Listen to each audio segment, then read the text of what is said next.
여러분 반갑습니다. 오늘 또 날씨 매우 추운, 아마 금년 들어서 제일 추운 날씨 같습니다.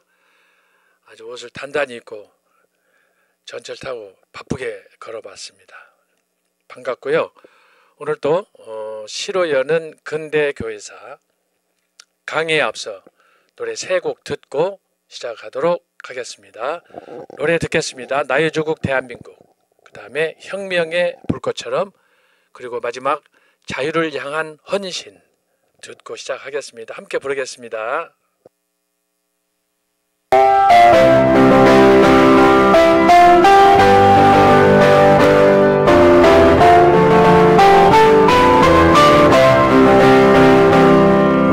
애척한 민족 운명 어깨 메고 열강들의 각 축소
땀을 흘렸네.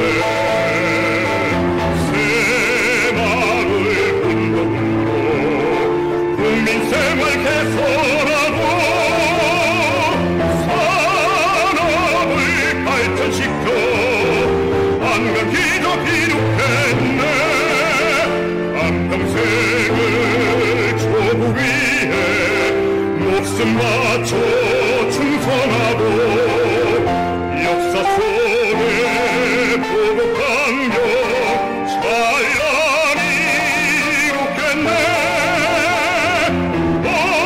오늘은 세계로 내일은 미래로 한겨레의 민족혼을 세계 속에 휘날려라.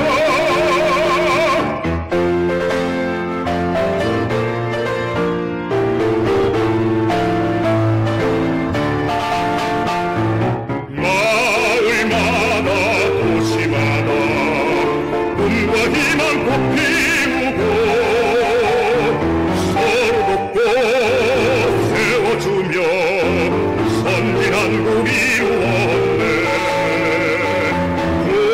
국방을 강화하여 자유평화 드높이고 온 땅에 혁명의 뜻 불꽃처럼 펼치었네. 한평생을 조국 위해 목숨 바쳐 충성하고 역사 속에 보고 강경 찬란히 이룩했네. 오늘은 세계로 내일은 미래로 한겨레의 민족혼을 세계 속에 휘날려라.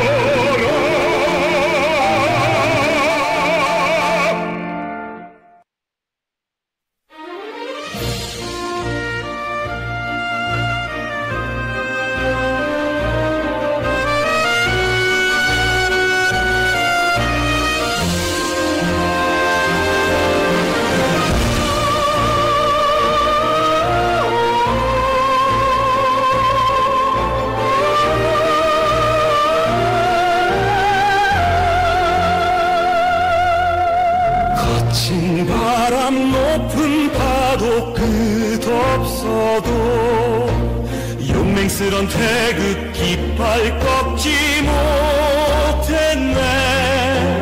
국민들의 환호 속에 힘찬 발걸음 우리들의 가는 길 자유기 들리라.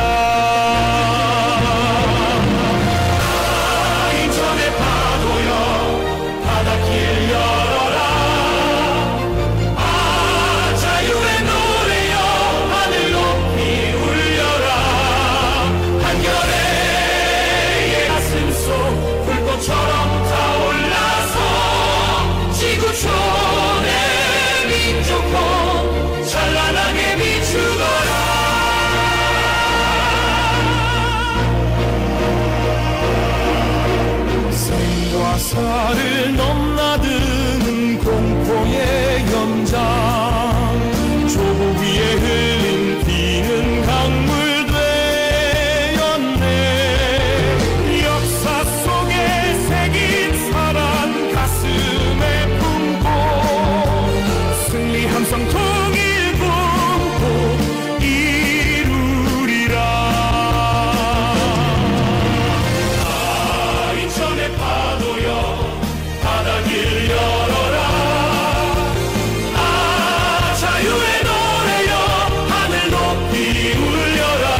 예, 여러분 감사합니다. 자, 이 시간에는 지난번 11월 중순에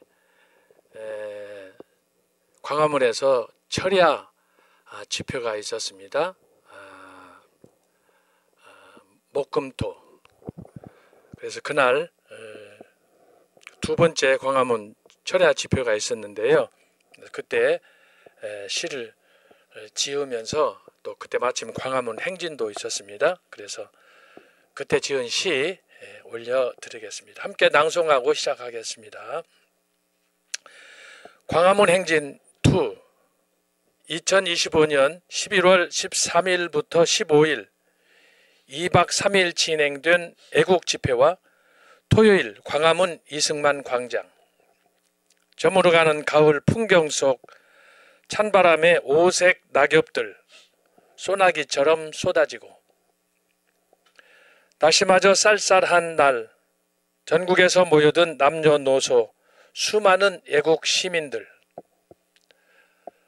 앉아서 때로는 일어서서 큰 소리로 손뼉치며 찬양하고, 눈물 콧물 쏟으며 두 손 모아 엎드려 기도하고, 이토록 처절하게 간구하건만 응답 없는 답답함에 더는 견딜 수 없는 현실.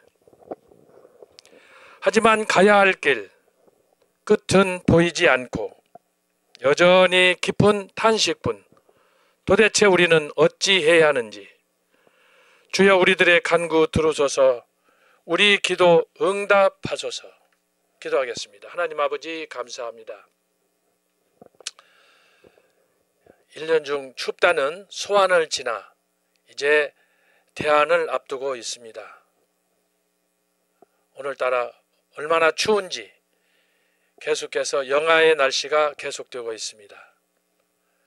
하오나 주여, 금년 여름에 열대야로 저희들이 더워서 견딜 수 없다며 투정했던 저희들, 이렇게 또 한겨울 영하의 날씨 속에서 다시 한번 또 다른 하나님의 섭리와 또 손길을 경험하게 하시니 감사합니다. 저희들이 돌아보니 춘풍추 이런 사계절의 변화 속에서 하나님께서 우리에게 주시는 은혜가 무엇인지를 주여 이 추운 혹독한 계절에 다시 한번 체험할 수 있도록 도와주옵소서. 사실 우리는 우리의 입맛대로 내 기분대로 살아갈 때가 많습니다. 좋으면 좋은 대로, 슬프면 슬픈 대로 그저 즉흥적으로 반응하며 살아가는 저희들, 하나님 아버지, 이 계절의 변화 속에서 하나님께서 은밀한 가운데 우리에게 베푸시는 그 특별한 사랑을 체험할 수 있게 하시고, 비록 지나간 시간이지만 지난 여름에 감사했던, 열대야 속에서 견뎌냈던 그 열정으로 이 추운 겨울에도 하나님이 주시는 특별한 은혜로 거뜬히 이길 수 있는 그런 힘과 능력을 주옵소서. 여전히 지난 1월 이후 또 4월 탄핵 이후 지금까지 우리 대한민국은 한치 앞을 예측할 수가 없습니다. 전방의 부대 대대들이 해체된 상태에 또 이렇게 보안법까지 국회에 상정되어 있습니다. 이제 이 대한민국은 어디로 가야 되는지 마치 선장을 잃은 함선과도 같습니다. 하나님, 주여, 저희들 어떻게 해야 될지 가르쳐 주시고, 우리의 가슴으로부터 나오는 이 탄식, 철규를 주님께서 응답하여 주셔서 결코 이 어떤 한치 앞을 예측할 수 없는 이런 상황이지만 하나님의 보호 속에서 우리 대한민국이 굳게 설 수 있도록 특별히 지켜주시고, 무엇보다도 한미 동맹 70여 년 전에 우남 이승만 박사가 미국과의 맺은 이 동맹을 통해서 지금까지 평화가 유지되었사오니 앞으로도 계속 유지될 수 있도록 주님께서 한미 동맹의 두 나라의 관계를 돈독하게 하여 주옵소서. 국내 정세가 어려운 가운데 경제도 심히 어렵습니다. 전국에 비어있는 공실이 급속도로 증가하고 물가는 오르고 직장은 없고 이제 향후 몇 년이면 AI가 사람들이 할 일들을 대체하는 이런 위기 속에 주여 저희들 어떻게 해야 될지 주님이여 가르쳐 주시고 우리 한 사람 한 사람 특별히 애국 시민들 어디에 있든지 외롭지 않도록 주님께서 든든히 지켜 주옵소서. 그리하여 시편에서 다윗이 고백한 것처럼 정말 하나님 여호와 주님께서 우리의 피난처시요 우리의 반석이신 것을 고백하고 늘 하나님께 감사하는 우리 신앙이 되게 해 주옵소서. 이 시간에도 강의 절차에 따라서 또 근세교회사를 살피게 되었습니다. 하나님 아버지 강의하는 사람 듣는 사람 우리 모두 어디에 있든지 이 한 시간도 주님께서 저희와 함께하여 주옵소서. 모든 걸 주님께 맡겨오며 이 모든 말씀을 예수님의 이름으로 기원하옵나이다. 아멘. 자, 이 시간에는 지난주에 예고한 대로 근대 교회로 접어들면서 자, 초대교회 이때는 교단이라는 게 특별히 없었어요. 이때는 소위 말해서 보편교회예요. 그 다음에 이제 중세교회는 주로 이제 교회 전통하게 되면은 노마 가톨릭 교회. 여기서 초대교회라고 할 때 보편교회는 주로 사도적 교회를 이해하는 거예요. 예수님과 또 12 제자들이 여러 지역으로 흩어져서 선교하다가 12명의 제자 중에 사도 요한을 제외하고 실제로는 사도 요한도 90여 세까지 장수했지만 결국은 사도 요한도 순교하는 그런 그 박해기에 하나님의 그 계시를 마지막에 받고 반보섬에서 하나님의 귀한 뜻을 이렇게 정리를 했습니다만은 어쨌든 초대교회는 그래서 이 보편 유니버설 처치라고 그래요. 보편교회 아니면 또 아포스톨릭 처치 이렇게 이야기를 할 수 있는데 이때만 해도 교단이라는 것이 특별히 없었어요. 그냥 성경 중심의 교회로 이렇게 전통을 따라서 쭉 갔고 이 교단에서 강조했던 것은 제가 초대교회사 때 이미 말씀을 했는데 이 성경적 교회의 전통이 굉장히 중요하다. 이 교회에서 강조하는 것이 뭐냐 그러면은 전통과 일치예요. 전통과 일치예요. 왜 그러느냐 그러면 초대교회 때 이미 이단들이 많이 등장했어요. 대표적으로 초대교회 때 제가 살폈지만은 예를 들면 삼위일체 논쟁, 성부, 성자, 성령 하나님 과연 이 하나님의 존재에 대해서 우리가 어떻게 봐야 되느냐라는 문제를 가지고 대표적으로 아리우스 장로와 아타나시우스 집사 간의 논쟁이 벌어졌어요. 그때 발생한 것이 뭐냐 하면은 소위 정통성 문제예요. 정통성. 그래서 제가 지난번에 역사를 얘기할 때 역사의 두 날개, 전통과 정통에 대해서 제가 말씀을 한 적이 있는데 바로 이 교단에서 초대교회 전통에서 중요한 것이 뭐냐 그러면 바로 이 정통성을 어떻게 확보했느냐라고 하는 거예요. 그래서 그것을 규정하는 방식이 뭐냐 그러면 결국은 성경, 또 성경과 관련되어서 나온 것이 바로 고백서, 신앙 고백서. 그 신앙 고백서에서는 대표적으로 초대교회에서는 반드시 세 가지를 해야 된다고 그랬죠. 하나가 십계명, 구약과의 전통성이에요. 두 번째는 예수님께서 친히 제자들에게 가르쳐 주셨던 산상수훈, 거기에는 주기도문이 포함됐어요. 그래서 우리가 십계명을 이제 학습이나 세례 받을 때 기본적으로 거기 우리가 배우는 것이 뭐냐 그러면 십계명 그리고 주기도문 조금 더 확대하면 산상수훈까지 우리가 배우게 되는 거예요. 그리고 세 번째가 뭐냐 그러면은 사도신경이에요.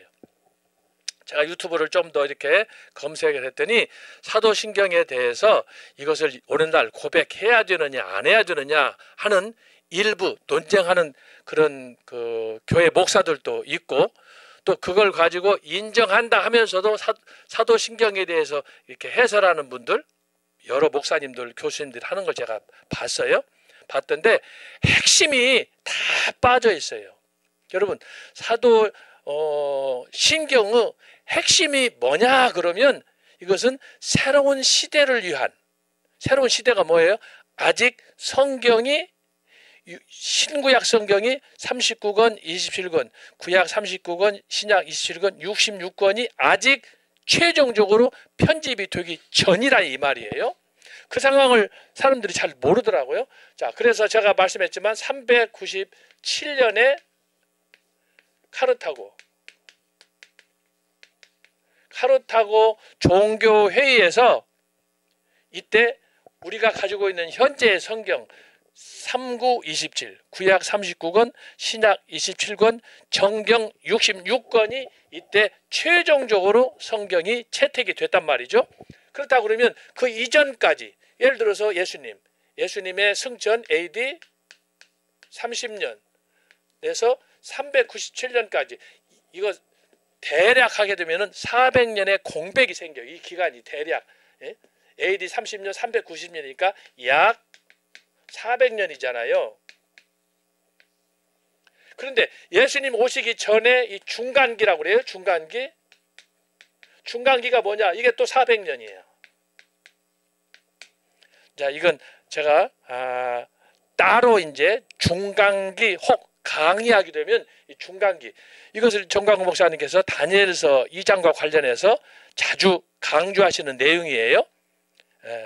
그래서 여러분들이 이걸 참고를 하셔야 되는데, 예수님께서 오셨던 이 기간, 소위 BC 6세기에서 4세기, 승천이 30년, 그래서 보통 플러스 마이너스 예수님의 생애를 33세로 규정하는 거예요.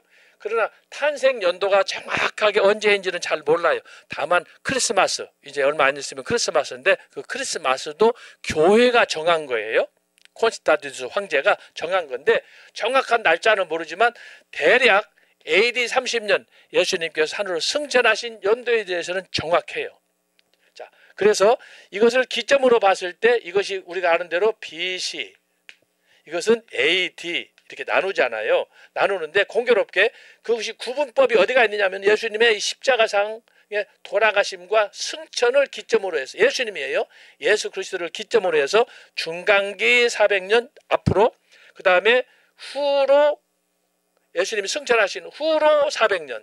자, 이걸 보면은 이 예수님이 오시기 전 400년, 예수님이 하늘로 승천하신 후에 성경이 397년에 정경으로 채택되던 그 기간까지, 기간은 뭐냐? 한마디로 말하면 혼란의 시기다. 그 얘기예요. 혼란의 시기. 이 안에 이제 또 여러 가지 사건이 있어요.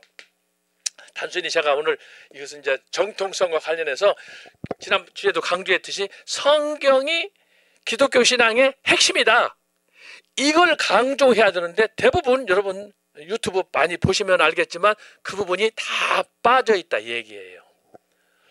그 부분이 빠져 있고, 지금 제가 말씀하는 사도신경에 대해서 많은 사람들이 강의를 하는데, 사도신경이란 뭐냐 그러면, 자, 바로 이 카르타고 종교회의가 있기 전, 성경이 있기 전에,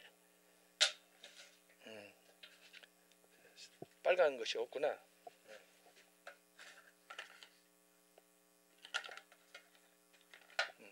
자, 분필이 빨간 것이 없어서 제가 하얀 걸로 합니다. 자, 이 기간 동안에 성경이 없고 예수님과 제자들은 다 순교를 하고, 그 기간이 보통 제가 말씀했죠. 사도들의 이 활동기가, 이 기간 예수님부터 사도 요한까지가 100년이다 그래서 100년. 이것이 사도시대라고 그랬는데 그 사도들이 순교한 이후에, 그러니까 그 기간이 이때까지를 살펴보는 거예요. 그러면은 얼마예요?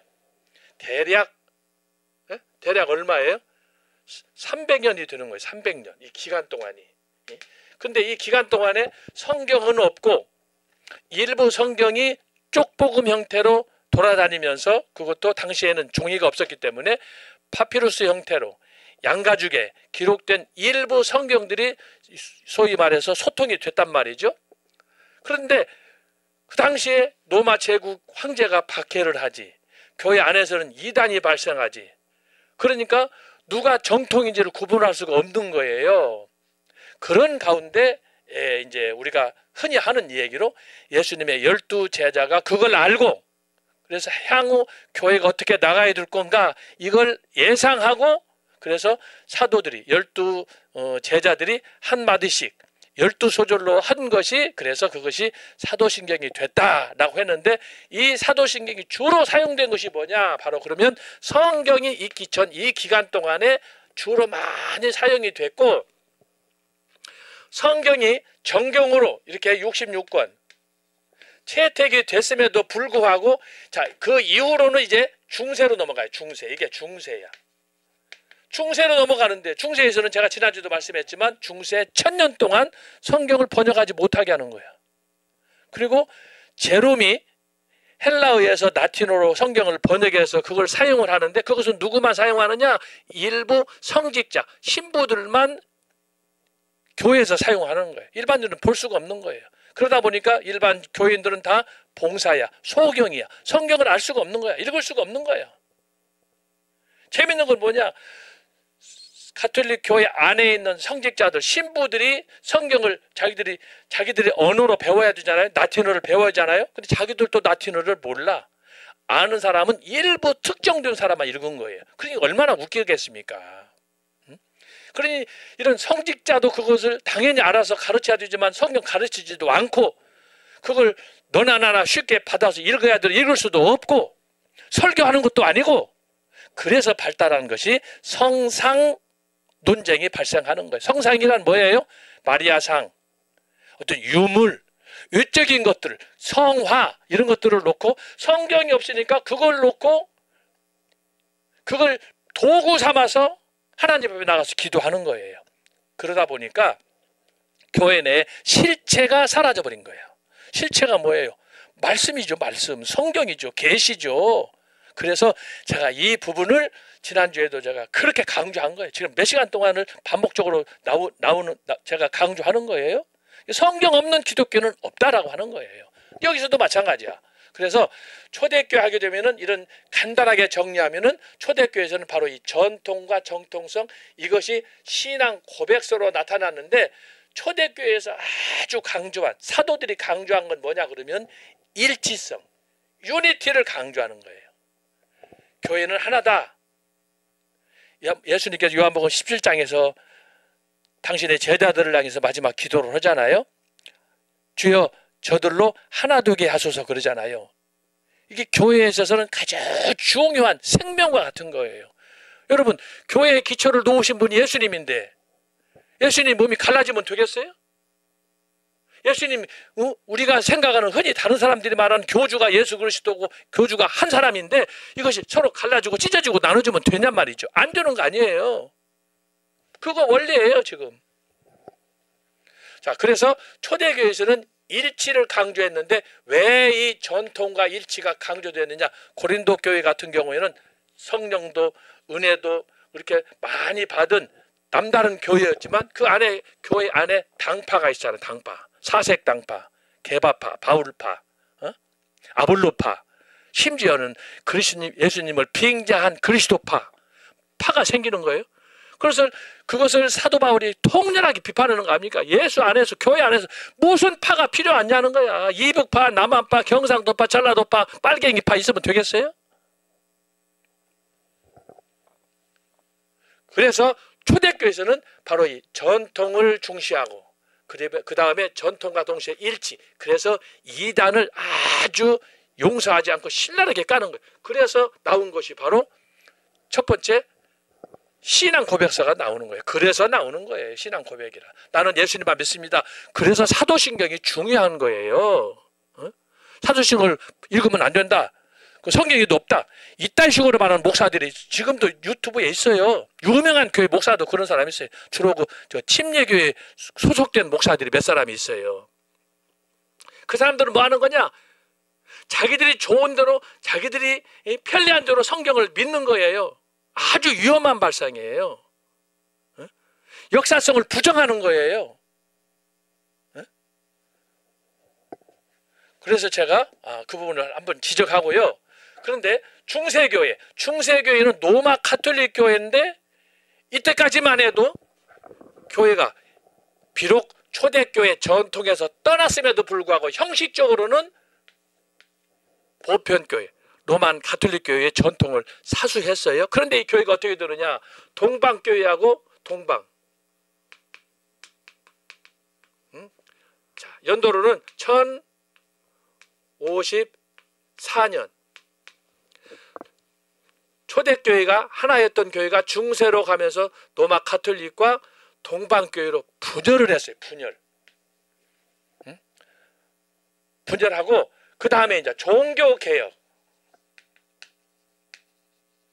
종교개혁으로 가면서 물론 동방교회도 러시아 동방교회, 그 다음에 그리스 정교회, 루마니아 정교회 이렇게 해서 동방교회도 지역마다 다양한 교단 형성을 했는데 로마 가톨릭 교회는 종교개혁을 맞으면서 지난주에 제가 말씀했죠. 두 가지를 종교개혁하면은 두 가지를 기억해라 그랬어요. 제가 하나는 레인보우 스타일, 무지개 색깔을 기억하면서 종교개혁이 8개로 나눠진다 제가 말씀을 드렸어요. 또 하나는 뭐예요? 엄블렐라, 우산 형태로. 그래서 공교롭게 종교개혁이 되면서 이 중세 로마 가톨릭 교회가 마치 부채살처럼 쫙 갈라진다. 레인보우처럼 갈라진다. 그래서 영국교회, 성공회, 장로교, 그 다음에 침례교, 그 다음에 또 로마 가톨릭은 가톨릭교회, 독일의 루터교회 다양하게 갈라진다고 제가 말씀드렸잖아요. 그래서 종교개혁의 원리는 백투더 바이블, 성경으로 돌아가자고 했지만 그 과정에서 사람들의 마음이 일치가 안 되는 거예요. 그래서 여기 지금 제가 일치라고 하잖아요. 전통도 중요하지만 일치가 되게 하나 되게 하는 거예요. 이것은 예수님의 뜻이란 말이죠. 성경이 가르치는 뜻이에요. 창세기부터 계시를 가르치는 것이 뭐냐? 하나님의 뜻이야. 예수님도 아버지의 뜻을 찾잖아요. 뜻은 두 개 될 수 없어요. 하나예요. 그런데 종교개혁자들이 교회를 개혁한다 합시고 서로 싸우다가 하나님의 뜻이 둘로 갈라져 8개로 갈라졌어요. 그래서 영국교회, 독일교회, 스코틀랜드 장로교회 이렇게 갈라지는 거예요. 이것이 제가 지난주에 말씀한 것처럼 오늘 한국교회에서는 쓰레기처럼 돼버린 거예요. 예? 입맛대로 막 갈라지는 거예요. 그래가지고 기도하면서 자기가 하나님의 뜻에 응답하는 사람이니까 주여 우리의 기도를 응답해 주옵소서. 이건 말도 안 되는 거예요. 자기의 명예를 위해서 하나님을 거기다가 끝에다가 맞추면 되겠어요? 지가 회개하고 하나님으로 가야지 어떻게 하나님을 자기 뜻에다 맞추자고 그래. 그래서 제가 아브라함 링컨 대통령 남북 전쟁 당시에 제가 말씀도 드렸잖아요. 우리가 하나님의 뜻을 찾을 때 어떻게 해야 되느냐? 대부분 교회가 어려움을 당하거나 우리가 개인적으로 어떤 위기를 직면할 때 기도하는 내용이 뭐냐? 주여 내 기도를 응답하시고 저 사람을 저주해 주옵소서. 제가 분쟁하는 교회들 많이 가봤어요. 그동안에 A 교회가 있었는데 이 교회가 딱 갈라지면은 A1, A2가 되잖아요. 그러면은 그렇게 사랑했던 교회 성도들이 A1이 되고 A2가 되면 서로 어떻게 해요? 원수가 되어가지고 하나님 우리의 기도를 응답하소서. 그럼 여기는 어떻게? 그럼 이 사람들 기도할 때 주여 A1을 응답하소서 그러겠어요? 이 사람들은 자기들이 정통이야. 주여 우리 기도를 응답하소서. 하나님의 뜻이 둘로 갈라진다 이 말이에요. 이런 일들이 역사 속에 얼마나 많은지 몰라요. 그만큼 인간의 타락하고 부패한 심정이 그게 나타나는 거야. 극단적인 교만으로 나타나는 거예요. 제가 더워서 옷을 벗겠습니다.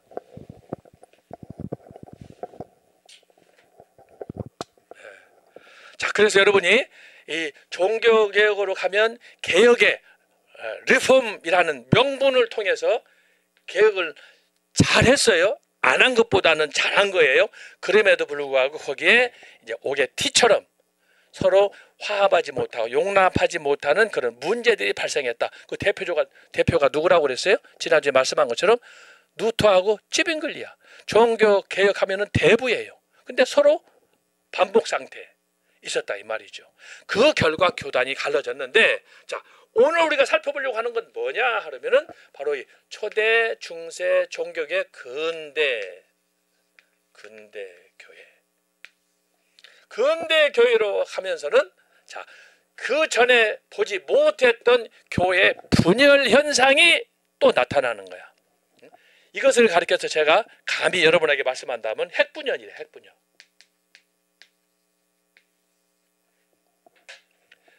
그래도 종교 개혁 때만 해도 신학적인 명분이 확실했어요.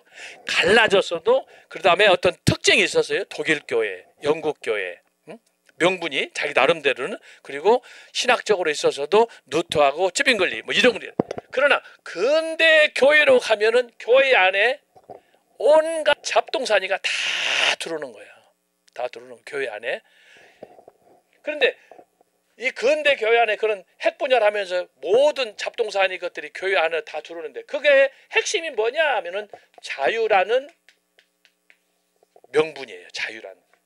결국 여기에서부터 시작된 게 자유주의 신학이고, 이 여기에서 좀 더 나가는 것이 세속화로 나가는 거고, 거기서 더 나가는 것이 빨갱이 주사파가 공산주의가 되는 거예요. 여러분, 자유, 소위 자유주의라는 자유에 대한 그 맹신 때문에 결국은 근대 교회는 누구에게도 통제받지 않는, 신을 부정하면서 스스로 신이 되는 이런 아이러니컬한 세상 말기에나 볼 수 있는 그런 극단적인 상황이 지금 발생하는 거예요. 그 첨단 그 사상을 주창하는 나라가 지금 대한민국에 와 있어요. 몇몇 나라들, 뭐 베네수엘라는 지금 트럼프가 전쟁을 일으켜가지고 그 대통령 그 미친놈 하나 있잖아요. 그 사람 지금 쫓아내가지고 지금 뭐 마지막 그 거들락이 생겼는데, 그나마 트럼프를 통해서 그 나라도 이제 재건이 되겠죠. 이제 다음 타겟이 대한민국이에요. 대한민국. 근데 여러분, 베네수엘라나 다른 뭐 쿠바나 이런 나라 볼 것 없이 우리 대한민국 같은 경우는 그 나라들하고도 또 다른 거예요. 우리나라는 지금 70여 년 동안 분열 상태, 남북한이 같은 민족이 남북이 지금 나눠진 상태 아닙니까? 첨예하게 대립하는 관계 아닙니까? 그런 상황 속에서 우리끼리 단결을 해도 지금 생존하느냐 마느냐인데, 우리 안에 자체 내에 소위 주사파 공산주의자들이 거의 다 점령을 해가지고, 여러분 지금 언론 매스컴 다 보세요. 심지어 유튜브까지 전부 다 잠식해가지고 바른 정론이 보도가 되지 않아요. 그러니까 정광훈 목사님이 계속해서 7년 전부터 유치신 거 아닙니까? 우리나라는 이미 공산화됐다. 자, 그런데 그 중심에 소위 휴먼 라이츠라는 인권을 주장하는 교묘한 그럴듯한 선악과의 사람들이 매달려가지고 자유를 빙자해가지고 근대 교회에 들어왔는데, 이것이 이제 근대 교회를 들어오면서 교회를 말살시키고, 그러다 보니까 안토니오 그람시 같은 새끼가 나타나가지고 교회를 완전히 지금 파당치는 거예요. 저 사람들은 회개한다, 눈물 흘린다, 통곡한다 그런 게 없어요. 무조건 이 사탄적인 마음이 그들에게 있기 때문에 그 사람들은 그걸 보면서 쾌재를 부르는 거예요. 절대 그 사람, 여러분 최근에 일어났던 최민희라든지 추미애라든지 여러분 들을만 알만한 사람 다 아시잖아요. 그 사람들이 뉘우치고 회개하는 거 봤어요? 물론 대통령부터 총리부터 국방부 장관으로부터 보세요. 그 사람들은요 절대적으로 자기 이익을 추구하지 공동의 이익은 추구하지 않아요. 나라가 망하든 안 망하든, 지금 만약에 이승만 박사가 지금 태어났다 어떻게 하겠어요? 하야하면서라도 국가의 번영을 위해서 그분은 회개하면서 눈물로 통곡했을 거예요. 그러나 지금 우리 지금 상황에서 지도자들 누가 있어요? 한 사람도 없어요. 그냥 정치 권력의 탐닉에 빠져 있는 거, 그것뿐이에요. 나라가 망해도 상관없어요. 지금 국가 부채가 늘어나고 지난주에도 말씀했지만 우리 현재 시세대로는 우리 하나가 1달러당 지금은 1,480원, 90원 이렇게 합니다만은 지금 뉴욕이라든가 영국이라든가 외환 시장에서 한국 돈을 지금 거래가 중단됐어요. 안 받아요. 한국 돈 2,000원이래요. 지금. 급속도로 경제가 추락하는 거예요. 지금. 우리는 모르고 특별히 우리나라 이 내부 상황이 뉴스가 안 나가니까 보도를 안 해주니까 모르는 거예요. 얼마나 심각한지. 자, 그래서 제가 지금 설명하는 건 뭐냐면은 이 교회가 처음에 어떻게 됐느냐 하는 그 상황을 제가 간략하게 설명하는 거예요. 초대교회 때는 교회가 하나였어요. 사도적 교회. 이것은 예수님의 십자가를 중심으로 결속되었던, 비록 교회가 인도에 있고 비록 교회가 카나다에 있고 그 교회가 유럽의 여러 독일로 이렇게 흩어져 있었지만은 그 교회는 예수님의 가르침에 따라서 유니버설 처치로, 이 유니버설 처치라는 것은 로마 카톨릭하고는 다른 거예요. 다른 건데 그 교회가 바로 이렇게 하나의 맥을 이어서 쭉 갔는데 그걸 이어진 것이 뭐냐 그러면 성경이다. 성경. 근데 중세교회로 가면서 그 성경이 읽혀지지 않아. 덮여 있어. 번역도 못해. 그리고 그것을 해석한다는 당시의 성직자 신부들도 잘 몰라. 그리고 그것을 또 라틴어로 번역해가지고 그것을 일부 성직자들이 사용하면서도 그 어떤 성경이 됐든지 번역하면은 그 사람은 이단이 되는 거예요. 여러분 세상에 중세 교회에서 성경을 번역하면 이단이다 해서 성경을 그걸 금서로 시키면 되겠어요? 중세 교회가 그런 교회예요. 그러니까 중세 교회가 어두워진 거야. 그래서 타락한 교회가 되는 거예요. 그런 상황에서 종교 개혁이 일어나서 바로 이 성경을 번역하고 그래서 교회에서 성경 말씀을 가르치고 그래서 비로소 종교 개혁 때 교회 강단에서 말씀 선포, 설교가 시작된 거예요. 그러니까 그래서 종교 개혁이 분기점이 된다 말씀했잖아요. 그러던 좋은 전통이 제가 말씀한 대로 50년 갔어요. 50년. 그러고 나서 근대 교회로 지금 이후에 지금까지 500년 동안 났는데 그 이후에 성경은 지금 우리 손에서는 어떨지 몰라도 지금 옆에 사람들한테 자유주의자들 이 사람들한테는 성경은 뭐예요? 그들에게 완전히 짓밟히고 있어요. 성경이 가르치는 대로 가르치지 않아요. 그러니까 동성연애니 성차별이니 온갖 법들을 막 만들어내가지고 오늘 아침에는 뭐라고 그랬어요? 대통령이 정교 분리 원칙에 의해서 뭐 이단들을 척결한다. 그랬어요. 자, 헌법 정신에 정교 분리를 주장하면서 헌법 정신대로 왜 부정선거한 것들은 침묵하고 그렇죠? 왜 정당한 대통령에 대해서는 탄핵을 하고 그리고 그런 부정을 일으켰던 부정선거 이런 것들에 대해서는 침묵하고 헌법에 나와 있음에도 불구하고 헌법이 무용지물이 된 상황 아닙니까? 국회에서 지금 3권 분립이 다 깨져버린 상태 아니에요? 자기들이 좋은 대로 이것을 해석해가지고 입법을 막 무력화시키는 거예요. 사법부 무력화시키는 거예요. 소위 입법부의 횡포지, 횡포. 어쨌든 좀 그런 상태예요. 뭐 제가 이걸 정치 강의가 아니어서 이거 깊이 할 수는 없지만 지금 상황이 그렇습니다. 그래서 이제 본격적으로 오늘 우리가 살펴보려고 하는 건 뭐냐? 근대 교회로 들어가면서 초기에 일어났던 근대 교회로 가면서 종교 개혁 이후에 이제 근대 교회로 가면서 일어났던 첫 번째 현상이 뭐냐 하면은 바로 아까 말씀한 이제 교회 간의 어떤 갈등과 대립이 누가 정통이냐 하는 것을 서로 주장하다 보니까 그 중심에 신앙 고백서가 나오게 돼요. 그래서 신앙 고백서가 중요한 거예요. 예를 들면 정치적이다 그러면 선언문이 중요하듯이 우리 교회에서는 바로 신앙 고백서, 이것이 내가 서 있는 내가 믿는 신앙이란 어떤 것이냐 하는 것들을 고백하는 것이 신앙 고백서인데 바로 16세기에 이렇게 근대 교회로 들어가면서 고백한 고백서의 내용들은 보면 다 이제 초대교회 전통을 이제 언급하고 하는 거예요. 십계명부터 그 다음에 주기도문 사도신경으로 쭉 가. 그래야 뿌리가 있단 말이지. 이걸 없이 단순히 자기들이 은혜 받은 대로 고백하면 그게 하늘의 공중에 붕 뜬 것이 되지 않겠습니까? 다시 말하면 뿌리 없는, 족보 없는 구화처럼 된다 이 말이지. 그걸 피하기 위해서 그래서 신앙 고백서에서는 교회에 있었던, 특별히 초대교회에 있었던 그 4대 신앙 고백, 신앙 그 공의에서 발표했던 공인된 그 고백을 기초로 해서 이제 신앙 고백서가 근대 교회에 이제 폭발적으로 많이 만들어지게 되는 거예요. 그 과정에 대해서 우리가 이제 살펴보게 될 것입니다. 자, 그러면 이번 학기, 자, 이번에 시작할 강의 내용 한번 살펴보겠습니다. 자, 오늘 강의는 그래서 개신교 정통 신앙 고백. 자, 강의 한 좀 올려주세요.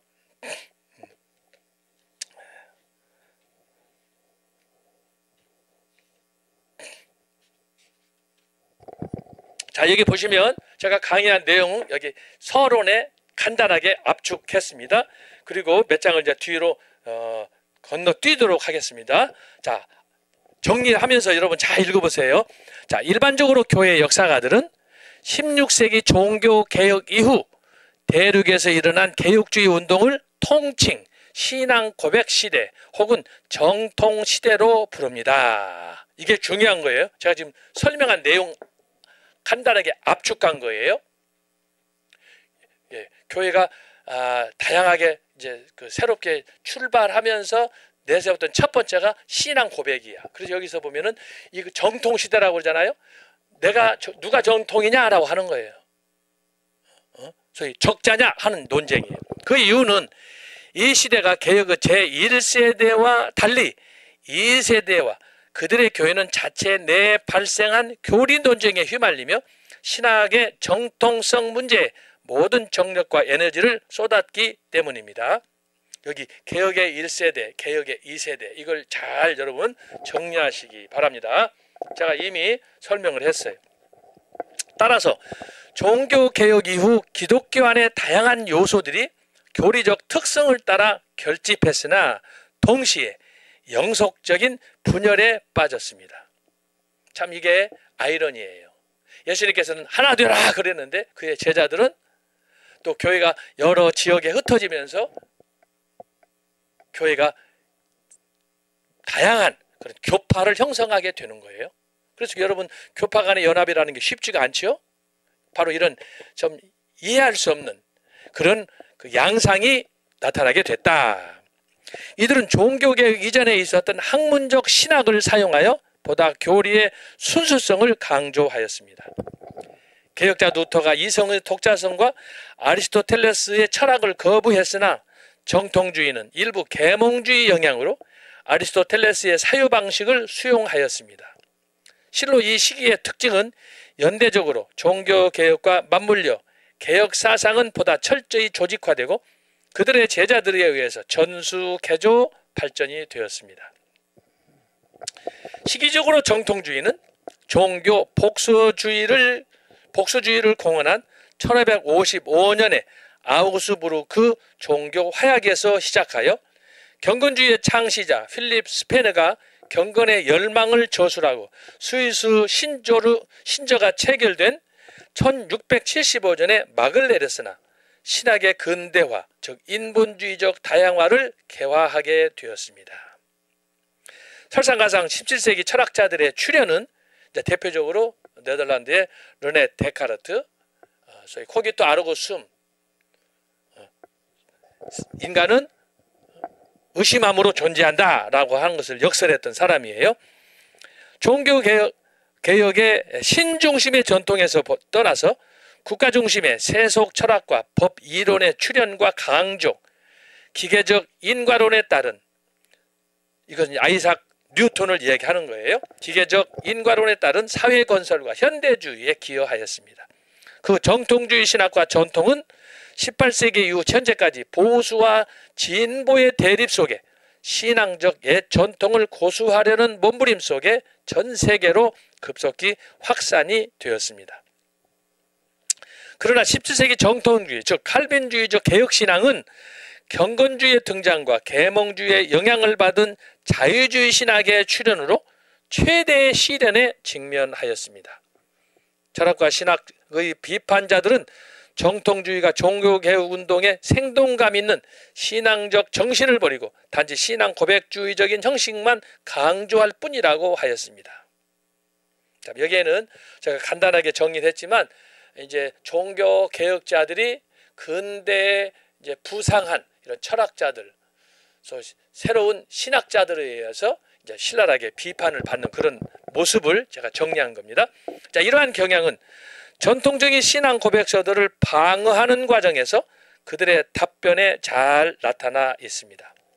이것은 1560년부터 1618년 사이에 더욱 고착화되어 누토파나 칼빈파 중심의 개신교 신학자들이 각자의 교리로부터 떠나거나 혹은 이를 수정하지 못하도록 철저히 제한하였습니다. 이 시기의 정통주의의 가장 중요한 신학적 전제는 종교개혁자들의 가르침과 그 가르침에 대한 신학적 절대화였습니다. 따라서 신교와 가톨릭 양 진영은 서로 다른 고백서들을 통해서 자신들의 전통을 더욱 확고히 하였습니다. 제가 지금 계속 강조하는 게 전통이잖아요. 트레디션. 이것은 구약에서부터 신약으로 지금 기독교 2000년사. 그래서 제가 지난번에도 강조한 거예요. 우리가 그 성경을 읽을 때, 기독교 역사를 읽을 때 가장 중요한 것이 바로 트레디션이다.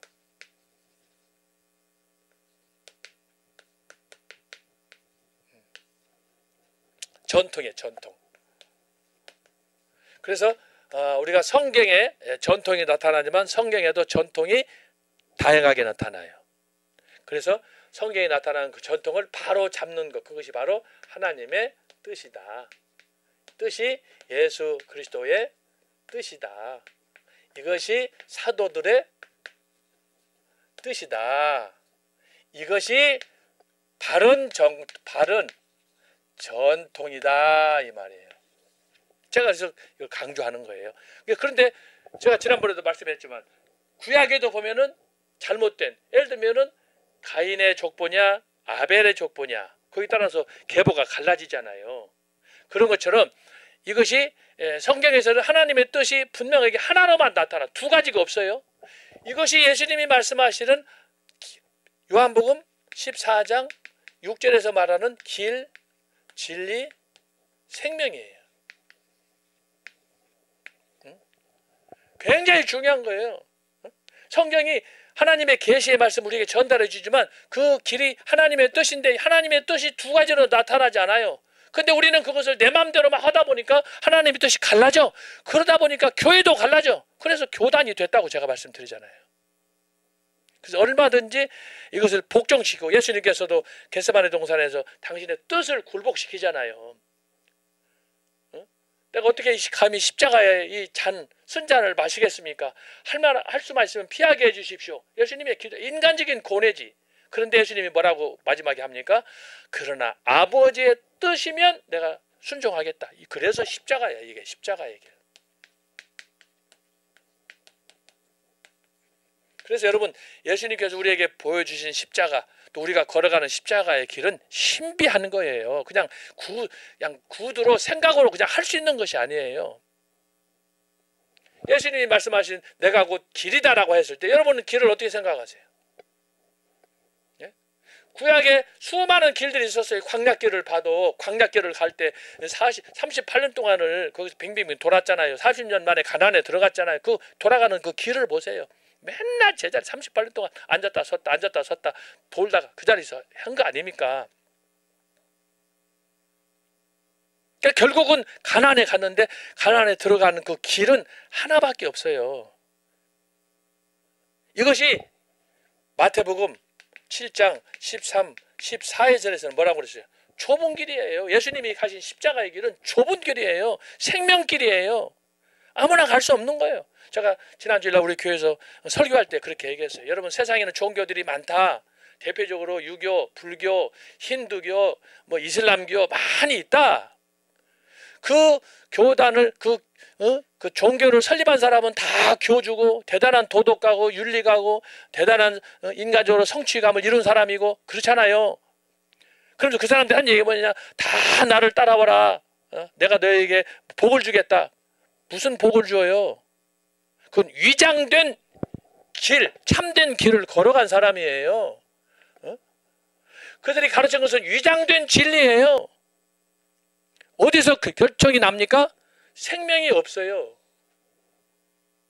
그들이 갔던 길은 사람들이 따라가. 그러니까 얼마 전에 오래전에 죽었던 성철 스님이 죽어가지고 갑자기 지옥에서 하늘문을 열어가지고 계시를 받는데 그걸 보고 내가 온 여기로 오지 마라.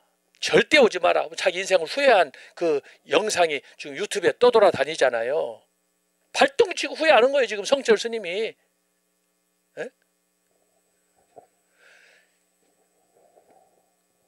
주변에 있는 많은 종교들이 대체적으로 4대 종교, 불교, 이슬람교, 힌두교, 유교 뭐 그 밖에도 많이 있죠. 그렇지만은 그 길에서 그들이 가르쳐주는 길이 자기들이 볼 때는 참된 길이야. 그러나 성경에 봤을 때는 다 위장된 길이야. 일종의 사이비, 심하게 말하면 사탄의 길이에요. 사탄의 길. 우리를 유혹하는, 넘어뜨리게 하는 그런. 그들이 가르치는 건 진리는 자기들이 맞다는 거야. 천상천하 유아독존이다. 그 사람들이 물은 물이요 산은 산이다. 맞는 얘기지. 그러나 그게 맞는 얘기지만 문제는 뭐냐? 생명이 없어. 제일 중요한 것은. 거기 가면 다 꼴딱 죽는 거예요.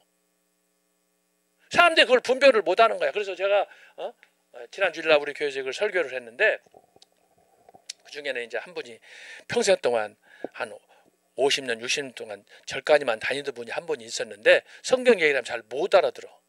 그래서 제가 이제 그분을 좀 더 깨우치기 위해서 성경 본문을 중심으로 해서 종교들에 대해서 특별히 우리나라 같은 경우에는 유교도 사실은 종교라고 보기가 어렵잖아요. 윤리적인 그런 도덕군자 가르치는 그런 그 종교지. 주로 이제 우리나라에서는 아무래도 불교란 말이죠. 그래서 불교의 그 핵심 가르침을 놓고 사단 7종론부터 해서 불교가 가르치는 8가지 지옥이란 어떤 건가 이런 것들을 설명을 하면서 제가 설명을 했어요. 여러분 다 우리 주변에서도 보면은 유명한 스승들, 교수들 주변에 많이 있잖아요. 성인 군자들. 그러나 여러분 그것들을 따라가고 하게 되면 잠깐은 존경할 수 있어요. 그러나 믿으면 작살나는 거예요. 그중에 한국에 이단들이 얼마나 많아요. 다 사기치는 거예요. 자, 그래서 여러분 이것을 성경을 통해서 여러분이 전체 맥을 딱 잡으라는 거예요. 창세기부터 계시록까지 성경이 가르치는 전통. 그것이 구약에는 유대적인 전통, 유대적 전통. 이걸 믿은 사람이 사도 바울이에요. 사도 바울. 이 유대적 전통을 믿고 그는 예수 믿는 사람들을 박해하고 스데반 집사를 죽인 사람이야. 그리고 사도행전 9장에 보면은 또 다마스커스, 다메섹에 예수 믿는 사람들이 많이 공동체로 생활한다고 그러는데 그들을 또 잡으러 가다가 다메섹 도상에서 예수님을 만난 거예요. 그러면서 어떻게 됐어요? 그가 완전히 터닝 포인트였어요. 유대적인 전통에서 어떻게 왔느냐? 십자가 중심의 예수 전통으로 바뀌었어요. 이게 뭐예요? 복음이야, 복음. 바뀌었어요. 그는 왜 이렇게 빨리 잘 바뀌었느냐? 너무나 잘 알아. 구약의 율법에 대해서. 그러다가 율법이 말하는 참된 정신이 뭔가 메시아를 기대를 했잖아요. 근데 메시아를 또 죽였잖아요. 그런 과정에서 사도 바울은 다메섹에서 당신은 누구냐? 나는 네가 핍박하는 예수다. 본 적도 없어. 내가 누구를 핍박했습니까? 나를 믿는 스데반을 죽이고 또 너 박해하러 가지 않느냐? 거기에 사도 바울이 소스라지게 깨져가지고 거기서 다마섹에서 회심을 하고 그 부분에 대해서 아마 설교 중에 명설교 총광호 목사님의 사도 바울의 뭐예요? 영적 주소, 5대 영적 주소가 있잖아요. 기가 막힌 설교예요 이거. 그래서 사도 바울은 구약을 대표하는 사람이야. 그런데 그가 유대적 전통에서 복음적인 전통으로 예수 전통, 십자가의 전통으로 바뀌는 거예요. 이게 진짜고 그것이 하나님의 뜻, 예수님의 뜻, 사도들의 뜻, 이것이 바로 바른 전통이다라고 하는 거예요. 그러니까 여러분 성경들을 믿을 때 우리의 신앙은 여기로 가는 거야. 여기로 달려가야 정통으로 제대로 된 신앙이 되고 그걸 봤더니 아까 말한 것처럼 하나님은 항상 일치, 둘이 되는 걸 원치 않아요. 하나의 원리예요. 하나의 원리. 하나님은 그 하나의 원리를 누구를 통해서? 나를 통해서 이루시기를 원하는 거예요. 구원은 내가 받지 이웃이 받습니까? 형제가 받습니까? 그거 아니에요. 그래서 여러분이 제가 이것을 창세기부터 지금까지의 역사를 쭉 보도록 여기에 초점을 맞춰서 여러분이 성경을 읽어야 돼요. 성경 읽어야 돼요. 그게 맥을 잡는 거야. 쭉 그걸 집중해서 이걸 추구하는 거예요. 그래서 지금 제가 말씀했듯이 이 틀에 주신 전통이 결국은 예수 그리스도께서 이제 하나님의 그 뜻을 이룬 언약의 완성자로서 다양한 예수님께서 요한복음에 보면 7번을 당신을 이렇게 예를 들면 나는 세상의 빛이다. 나는 선한 목자다. 나는 참 포도나무다. 말씀하잖아요. 나는 길이요 진리요 생명이다. 말씀한단 말이죠. 소위 말해서 예수님의 하나님 되심으로 자기 선포야.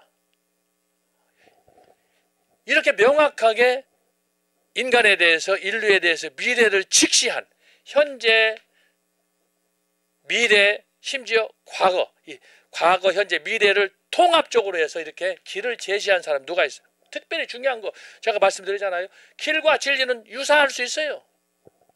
여러분 절간에 가서 그 중들 스님들 그 예배하는 거 보세요. 얼마나 경건하고 얼마나 엄숙합니까? 예? 거기서는 숨소리도 안 나요. 교회는 시끌벅적하잖아요.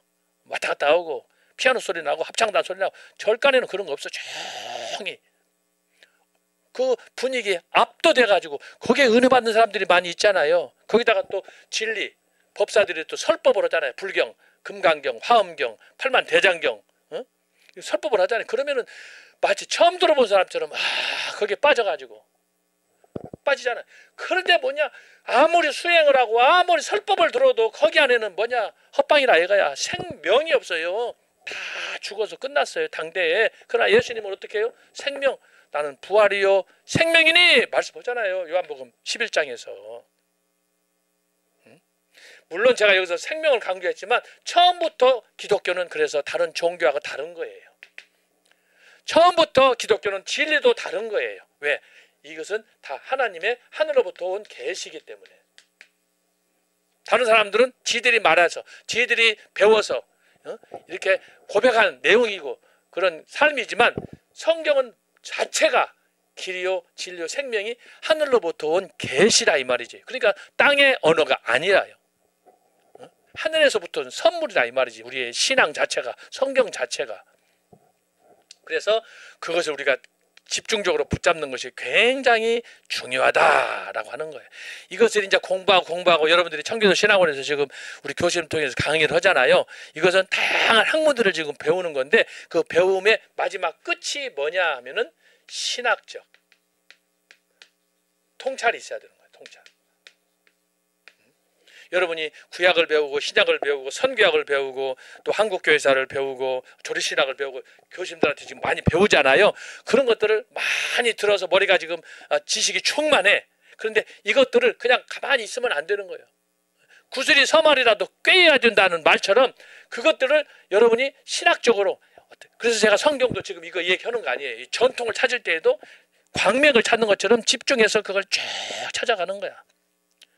신앙이 없을 때는 이 말에 저 말 같고 저 말이 이 말 같고 그러잖아요. 근데 이렇게 목표와 뜻을 딱 세우고 성경을 읽고 연구하다 보면 신학을 공부하고 강의를 들어도 정신이 버떡 나고 얼마나 은혜가 되는지 몰라요. 그래서 여러분들이 이 신학의 통찰, 이거 신학의 높은 경지로 올라가야 돼. 이걸 하는 학교가 어디 있느냐? 현재 세계에서 유일한 청교도 신학원이에요.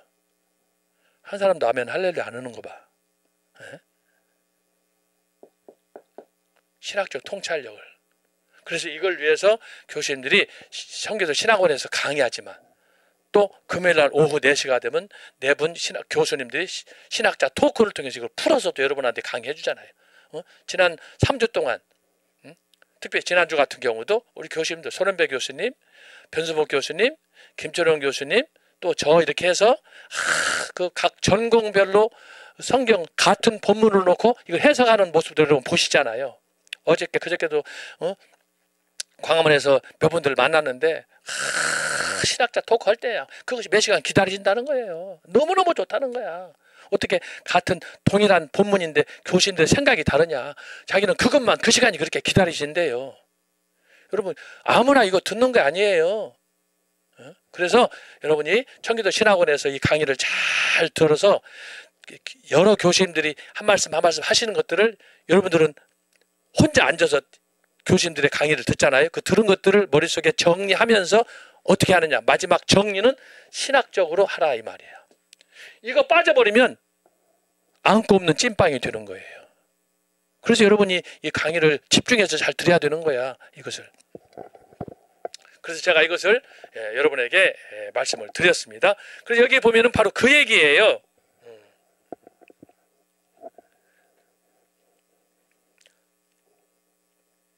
자, 그러면 그 다음 줄 읽어보겠어요. 자, 그 다음에 보게 되면은 이제 예를 들면 가톨릭은 트렌트 종교회의에서 반포된 교회법을 정통교회에서는 톨트총회의 5개 신조, 누토교에서는 아우구스부르크 신앙고백, 콩코드 일치 신조 등 이런 것들을 자기들이 만들어서 고백하고 함께 자기들끼리 공동체를 이루면서 살았다라고 하는 거예요.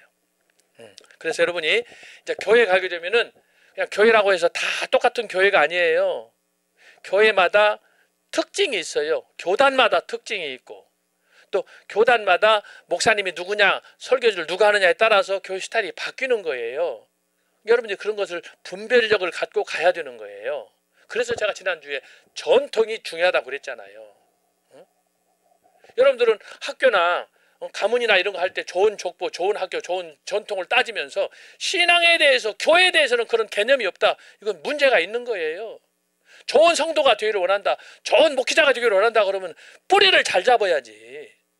네? 자, 그렇게 해서 여러분 여기서 이제 그 교단들이 이제 출현하는 그 상황들을 제가 말씀했고, 자 마지막 밑에 보고 있어요. 자, 이러한 신조들은 각 교회의 신앙적 원리로 자리 잡아 이후 어떤 신학자도 그러한 전통, 도그마에서 벗어나지 못하였습니다. 자, 이게 이제 무슨 말이냐 그러면 처음에는 이렇게 전통했는데 두 번째는 이것이 지나치게 교리화된다라고 하는 거예요. 교리화. 자, 이것이 무슨 말이냐 그러면 종교 개혁자들이 자 루터, 칼빈, 찌빙글리 이렇게 종교 개혁을 했는데 그 당시에는 주적이 로마 가톨릭과 교황이었어요. 그러다 보니까 성경을 중심으로 해서 딱 단합해가지고 교황청에 맞서서 왜 면죄부가 잘못됐느냐, 왜 교황권이 잘못됐느냐, 왜 성찬식이 잘못됐느냐, 이런 것들에 대해서 신랄하게 비판을 했는데, 그래서 마침내 이제 종교개혁이 성취가 돼서 그 결과로 나타나는 게 영국교회, 독일교회, 스코틀랜드 교회, 프랑스 교회가 다 이제 로마 가톨릭의 지배하에서 독립했다 이 말이죠. 그래서 이제 교단이 초기에 생겼다고 그러잖아요. 근데 그 다음 단계로 가면서 이제 근대 교회로 가면서 나타난 현상이 뭐라고 그랬어요? 인간의 자유, 프리, 혹은 프리덤을 주장하면서 인간의 이성, 이것을 내셔널리즘을 강조하다 보니까 이제부터는 하나님 말씀 중심에서 이제는 뭘로요? 철학 중심으로 넘어오는 거예요. 교리화. 그래서 이 사람들이 근대로 가면서 이 사람들이 자유주의 신학에 이제 나중에는 물먹어 가지고는 이 사람들은 항상 성경을 볼 때 어떤 보수 신학자들을 볼 때 뭘로 보느냐 하면은 바로 자유라는, 양심이라는 이런 것들을 앞세워 가지고 그걸로 이제 성경도 비판하고 신학자도 비판하고 그러면서 그 사람들을 매도하기 시작하는 거예요. 이게 근대로 가면서 기존에 있었던 교리나 가르침들을 다 교리화 시켜가지고 그 사람들을 거부하고 매도한다. 요즘에 좌파들하고 똑같다 이 말이에요. 하는 나타나는 현상이. 그러나 이때는 아직 공산주의나 주사파나 이게 없었기 때문에 그런 용어는 없었지만 나타난 형식은 소위 프리덤이라는 이 리버럴리즘으로 인해서 리버럴리즘이라는 그 명분을 내세워 가지고 이제는 다 아주 모든 분야를 아주 산산조각 내기 시작하는 거예요. 그 대표적인 사례가 바로 종교개혁자들, 종교개혁의 전통이었던 그 신학을 너무 그렇게 교리화하지 마라, 도그마틱하게 하지 마라, 신학화하지 마라 이렇게 나오는 거예요. 그래서 그 사람들이 쓰는 게 칼빈주의, 보수주의자, 꼴통 이렇게 나오는 거예요. 꼴통 보수. 지금 우리 한국 사회에서는 이것을 어떻게 저 사람들이 남용합니까? 극우 이렇게 나오잖아요. 여러분 극우라는 거 꼴통 보수라는 게 없어요. 그 사람들은 한 가지 원리예요. 성경대로 하나님 말씀대로 순종하는 것뿐인데 저놈들이 볼 때는 거기다가 극자를 붙이는 거예요. 이건 어디가 국이고 국자가 어디가 있어요. 빨갱이면 빨갱이지. 근데 우리 안에서도 우리가 극우인가? 여러분 극우가 어디 있어요? 극우란 성경이 없고 단지 뭐예요? 우리는 의로운 쪽, 오른쪽을 선택해서 가는 거예요. 그게 하나님의 뜻이에요.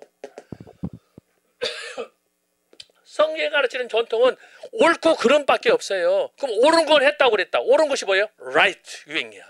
오른쪽. 레프트는 뭐야? 거기는 진보적인 그룹이잖아요. 레프트 윙, 비둘기파라고 하고, 라이트 윙 그러면 독수리라고 그러고 매라고 그러고 설명을 하잖아요. 정치적인 용어예요. 근데 여러분 성경에, 기독교에 그런 건 없어요. 단지 보수다, 개혁이다 그러면 그 정신은 뭐냐? 오른쪽으로 하나님의 뜻을 찾아가는 거예요. 아까 제가 말씀하잖아요. 하나님의 뜻 두 개, 세 개가 될 수가 없다니까. 하나라니까요. 근데 보세요. 저와 여러분이 광화문에서 애국운동을 하잖아요. 여러분이 어떤 입장이에요? 여러분 극우입니까? 극우가 아니에요. 우리는 옳은 걸 선택해서 바르게 실천하려고 하는 행동주의자예요. 근데 저놈들은 우리를 자꾸 거기다 극자 붙여가지고 우리를 매도해서 우리 안에 내분을 조장하는 거예요. 내가 그걸 모르고 우리끼리 자꾸 내가 누군가 이거 자꾸 고민하면 정체성에 혼란이 오면 되냐 이 말이죠. 그 얘기예요. 지금 여기서 제가 하는 얘기는. 근데 저놈들은 심지어 종교개혁이 끝나고 근대로 가면서 딱지 붙은 게 뭐냐 하면 그 이전에 특히 종교개혁자들 이 사람들을 교리화시켜서 그 교리화시킨 대표가 뭡니까? 장로교, 칼빈, 애정론 이렇게 나오는 거예요. 애정론. 여러분 애정론은 칼빈의 신학의 한 부류예요. 칼빈은 애정론보다 더 강조한 게 있어요. 제가 종교개혁사 시간에 말씀했잖아요. 칼빈에게 있어서는 처음부터 마지막까지 그의 신학의 하나는 뭐냐 그러면 하나님의 영광을 위하여. 네? 오직 하나님의 영광을 위하여 자기는 살고 싶다. 그 하나님의 영광을 위하다고 연구하다 보니까 그 안에 애정론도 있고 하나님의 섭리도 있고 그 안에 다양한 것이 들어있는 거예요. 그래서 종교개혁 시간에도 제가 말씀했지만 루터하고 칼빈하고 다른 점이 뭐냐?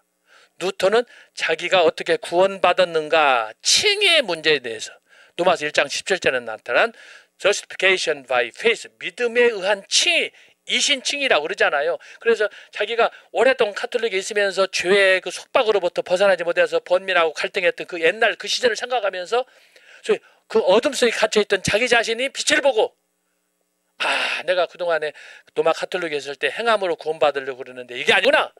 모든 것은 이제 그리스도의 의로 칭하심으로 그리스도의 은혜와 십자가의 죽으심 선물로 내가 자유롭게 되는 거야. 그걸 깨달아서 그가 평생 동안 붙잡은 것이 뭐냐? 칭의론이에요. 칭의론. 이신칭이라고 그러잖아요. 루터 신학. 그런데 칼빈도 그런 경험을 했지. 그러나 칼빈은 그거보다도 100배나 상위 그룹에 있는 좀 더 원대한 내가 하나님 앞에서 신앙생활할 때 자기 집착이 아닌 하나님의 세계에서 하나님을 꿈꾸는 그 광활한 그분의 세계로 간 거예요. 그러다 보니까 칼빈의 신학은 뭐예요? 종교개혁의 완성자로 한마디로 말하면 그는 하나님의 영광을 위한 신학, 영광의 신학자로 칼빈이 부상하게 된 거예요. 그러니까 루터는 자기 개인의 구원 문제에 집착해가지고 내가 진짜 구원 받았나? 내가 하나님의 자녀로서 인침 받았나? 여기에 집착했다면 칼빈은 세계 교회를 본 거예요. 하나님의 교회의 영광을 본 거예요. 이 차원이 다르지. 그러니까 존 칼빈하면 종교개혁의 완성자라고 그러잖아요.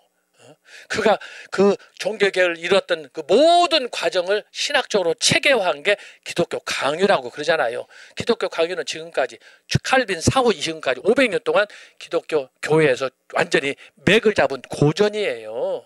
기독교 2000년사를 압축했던 내용이 신학이 여기 신학적 통찰력이 그 안에 잘 압축이 된 거예요. 그래서 칼빈주의 그러고 개혁주의 그러고 그래서 청교도 저고 따지고 그러는 거예요. 괜히 칼빈이라 그럽니까? 아무나 뭐 총 잡고 죽이려고 칼빈 M1으로 그런 게 아니에요. 칼빈은 그래서 신학의 완성을 통해서 그가 본 세계는 뭐냐? 신앙이란 성숙한 신앙이란 예수님도 말씀했잖아요. 선지자의 대강령이 뭐예요? 남에게 대접하라는 거 아니에요. 받으려고 하지 말고 남에게 대접하라. 손 대접하기를 힘쓰라 그랬잖아요. 칼빈 신학은 루터가 자기의 집착에 빠져 있다면 칼빈은 벗어나서 그 밖에 하나님의 능력과 지혜가 온 땅에 어떻게 나타나는지 그걸 보면서 자기는 그 안에 하나로 묻어가는 거고 그는 하나님의 영광을 본 거예요. 글로리 투 갓. 오직 하나님만 그가 바라보고 나가는 거예요. 그래서 칼빈의 신학은 차원이 다른 세계로 가는 거예요. 그래서 여러분 이것을 보면서 근대로 가면 모든 것을 소위 자유라는 나중에는 소위 리버럴리즘 자유주의 신학으로 인해서 모든 것을 이제 절대화에서 상대화로 가는 거예요. 절대화라는 것은 종교 개혁자들이 주장한 거야. 오직 하나님, 오직 그리스도, 오직 교회, 오직 말씀 이걸 주장을 했는데 이제 이걸 상대화시키다 보니까 내가 주인이 되는 거예요. 내가 주인, 내가 하나님이 되는 거예요. 내 마음 안 들으면 하나님도 없어. 그러니까 니체 같은 경우에 하나님은 죽었다고 하는 거예요. 데카르트 같은 경우도 내가 인정하지 할 수 없는 내 이성으로 깨달을 수 없는 그 신앙이란 다 인정하지 않는 거부되는 거예요. 그게 영국에서 말하는 경험주의이고 독일에서 말하는 감론론이고 다 그러는 거예요. 예, 근대 철학이 낳은 철학이라는 인간의 학문이잖아요. 지식의 산물이잖아요. 이것이 이제 소위 하나님의 절대 영역 신학을 이제 자기들의 마치 논쟁거리로 삼는 거예요. 이 자체가 여러분 어물성설이에요. 제가 언젠가 강의할 때 그랬잖아요. 철학.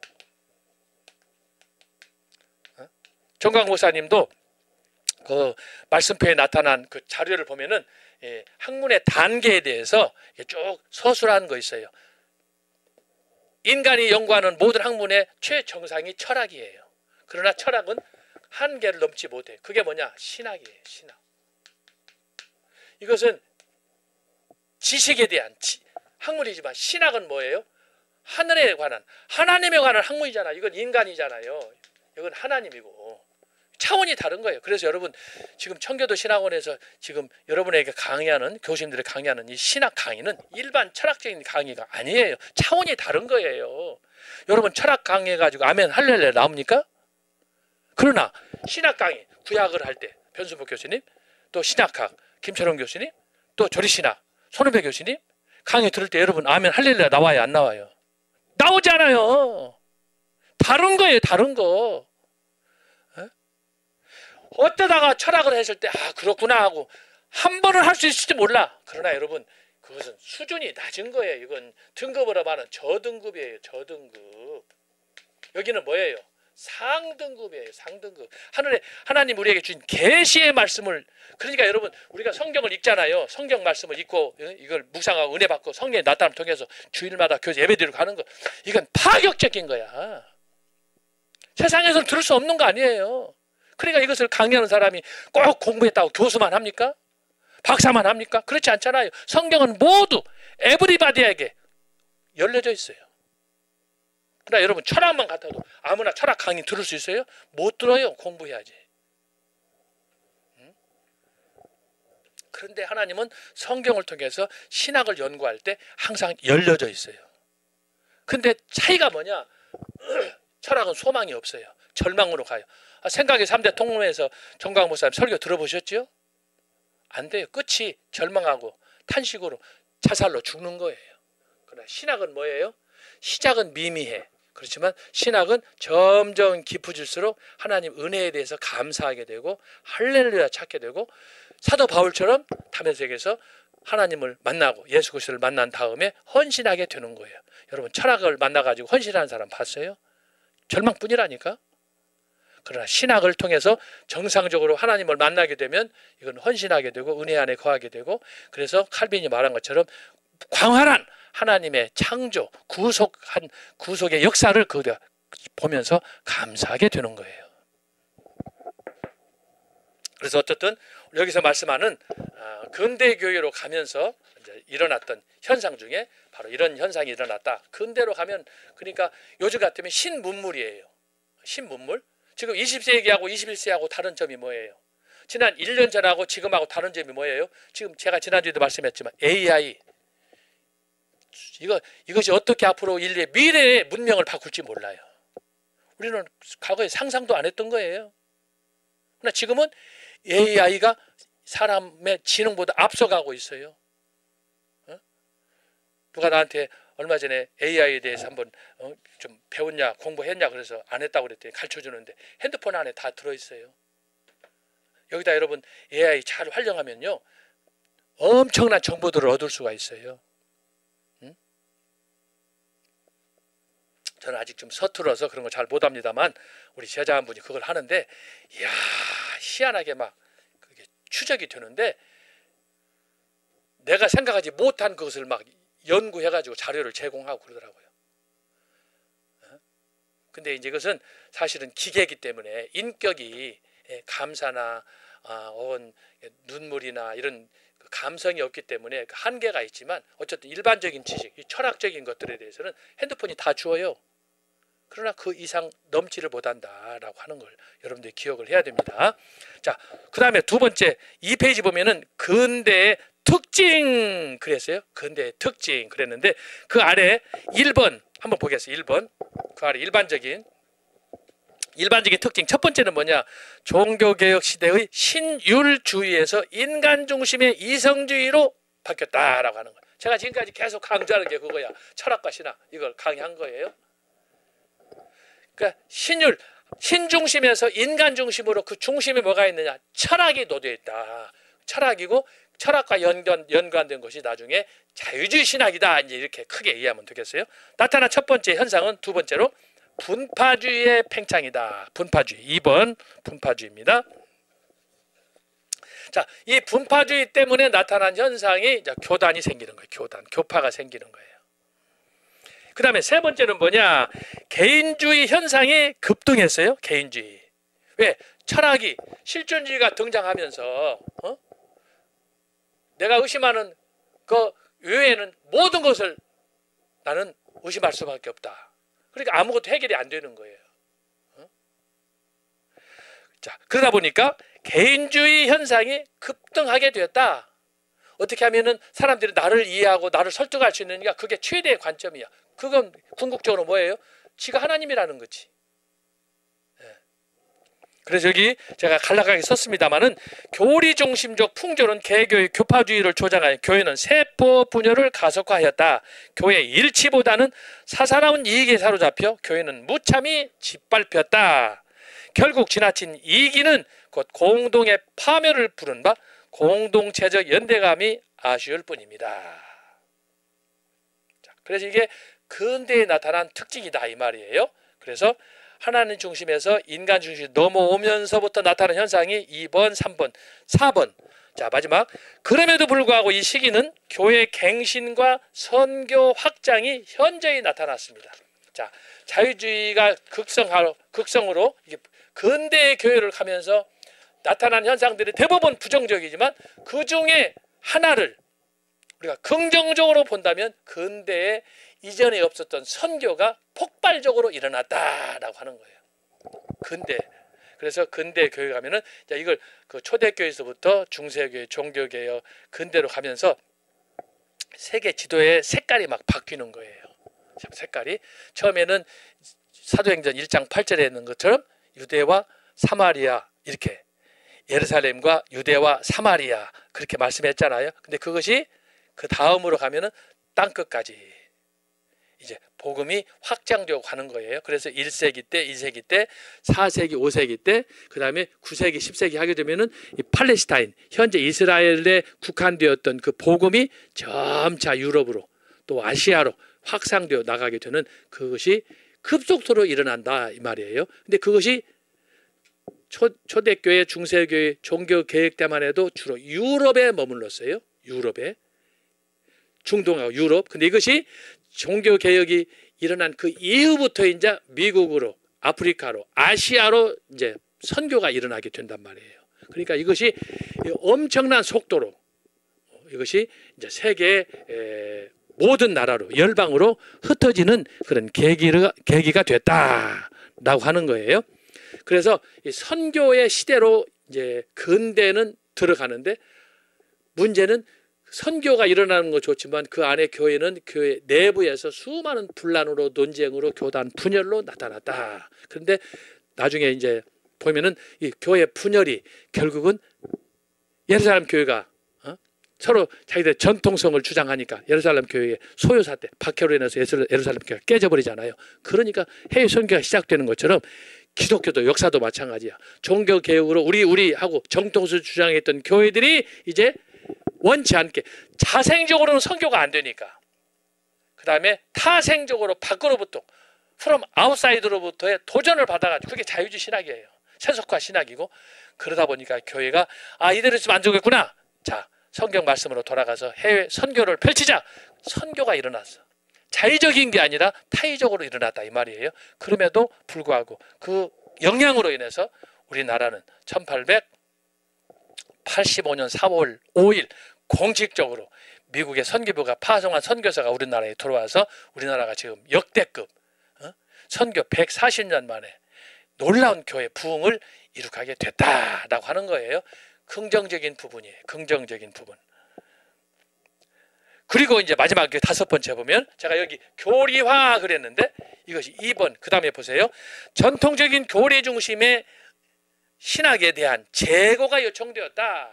이제는 심지어 정통교회, 칼빈교회 이런 교회라 할지라도 우리만 우리 것 이것이 이제 그 전통과 틀이 무너지게 됐다.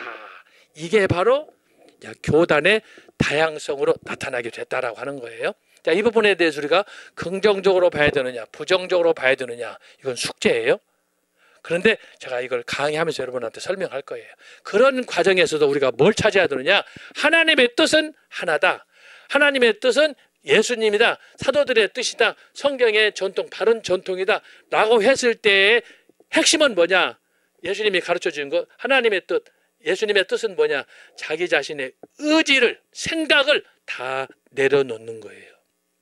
이것이 이제 근대로 가면서 인간의 구원 문제하고 첨예하게 충돌하는 거예요. 하나님의 구원은 어떻게 100% 일방적으로 당신의 뜻대로 애정된 자로 하느냐 아니면 애지론자로서 내 생각과 내 공로 나의 노력이 그래도 일부라도 그렇게 도움을 받을 수 있느냐라고 하는 문제로 이제 들어가는 거예요. 이것이 그 전에는 좀 있었어도 그렇게 부각되지 않았지만 근대로 가면서 이제 교단이 거대해지고 각 나라로 복음이 확장되는 과정에서 이 논쟁의 불씨가 결국은 다양한 교단들을 양산하는 그런 결과를 낳게 되었다. 그러나 그런 와중에서도 하나님께서 해외 선교에 대한 눈을 떠서 그래서 세계 복음화에 기여하는 그런 일들 하게 하셨다. 여러분 교회는 갈라져서도 결국은 보면 하나님은 손해를 보지 않은 거예요. 그 속에서도 불 속에서 다니엘과 세 친구가 하나님의 영광을 찬양한 것처럼 분열의 그런 현상 속에서도 하나님은 당신의 뜻을 위해서 세계 선교의 창을 여셨다라고 하는 거예요. 그래서 오늘은 여기까지 하고 다음 주에 계속해서 하도록 하겠습니다. 기도하겠습니다. 하나님 아버지 감사합니다. 오늘 근대 교회의 역사가 펼쳐지는 가운데 나타났던 특징 몇 가지를 살폈습니다. 오늘 주신 말씀을 잘 기억하게 하시고 항상 내가 어떤 상황에 어떤 위치에 있는가 내가 하나님 앞에서 하나님 자녀로 어떻게 살아야 될지를 고뇌하며 살아가는 우리가 되게 해 주옵소서. 원치 않게 비록 소속된 교단은 다를지라도 우리가 추구하는 공동의 목표는 하나님의 뜻, 예수님의 뜻, 성경이 가르쳐주는 올바른 뜻을 따라서 전진할 수 있도록 도와주옵소서.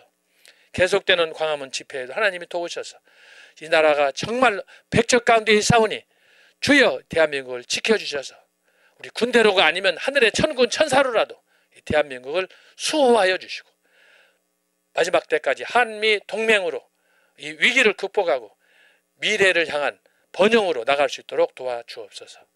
감사하고 예수님의 이름으로 기도합니다. 아멘. 감사합니다.